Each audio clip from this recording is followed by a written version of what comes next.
Obviously, now when a person passes away, you'll have the family members with that person, and so naturally, there'll be emotion attached to this. Now people will be crying, there'll be sadness, but it's really important to understand what Sharia allows and what Sharia does not allow.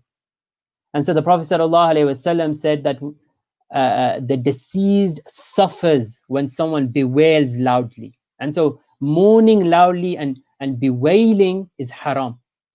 And we have unfortunately, we have a very bad culture in this sense, that we have women who, when someone passes away, will begin to bewail loudly, and and some of the things that they say and utter, it's dangerous, to say the least. And so the Prophet ﷺ says that the disease is the one that suffers. And so if we do find ourselves in that situation where someone is bewailing and there are women, then with hikmah, with wisdom, try to sort of take them away, calm them down, and just say to them, look, try to control yourself.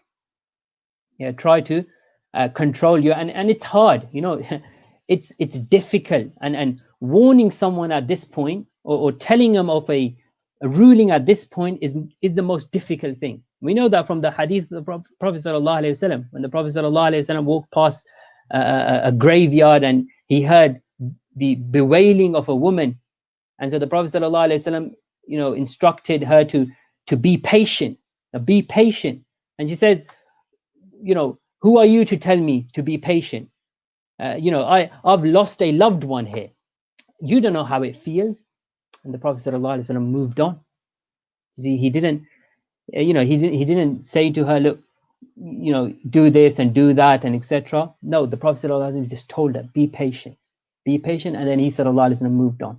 And so later on, she found out that was the Prophet ﷺ that warned her, and so she went to the Prophet ﷺ and apologized for her behavior and the manner in which she responded to the Prophet ﷺ. But you see, if you do tell someone off at this point, you have to make sure that you do it with utmost respect and wisdom, because it's an emotional time for the family members.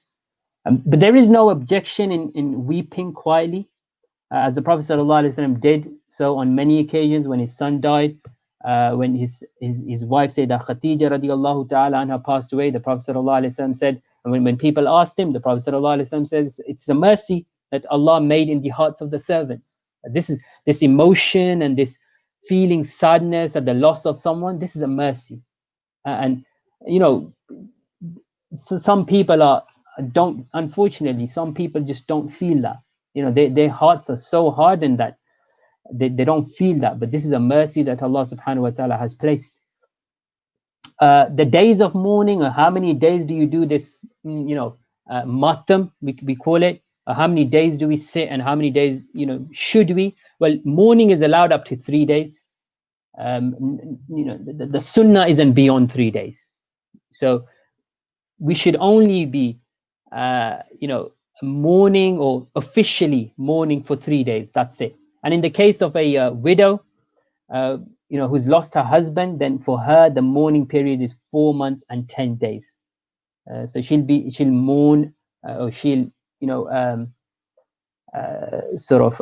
be in this state where she doesn't beautify herself and adorn herself and so on and so forth for 4 months and 10 days.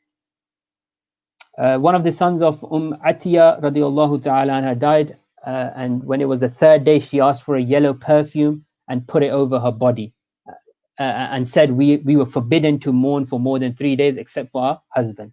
And so she, the idea of the perfume was that now perfume is it's an action which people do when they feel good, or in a normal state. And so she put this perfume on to just make that clear that we don't mourn beyond 3 days. Yeah, we feel sad, absolutely. the family, if they've lost a father, they'll feel sad for a very long time. They'll feel sad for months, and they may not, in a lot of cases, people may find it difficult to recover for a very, very long time. But the official mourning period that we have, shar'an, is 3 days.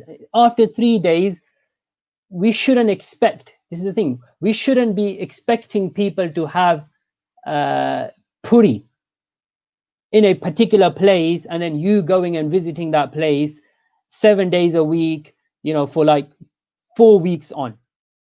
You see, that's not the point.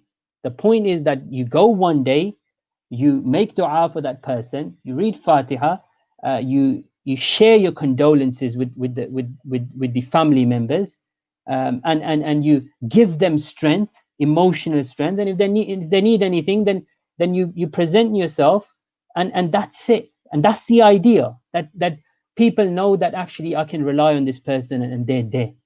And you obviously express your feelings as well at the loss of this person, and beyond that, it's fine. So to expect that there should be something, there should be a puri every single day for this amount of time, and if that person hasn't done it, then he's done wrong, and they did it, and so on and so forth. That's not Shar'an. That's not from the Sharia. The Sharia gives us ijaza for 3 days, and then beyond that, it's fine. If someone has it in their home, they allow people to come, because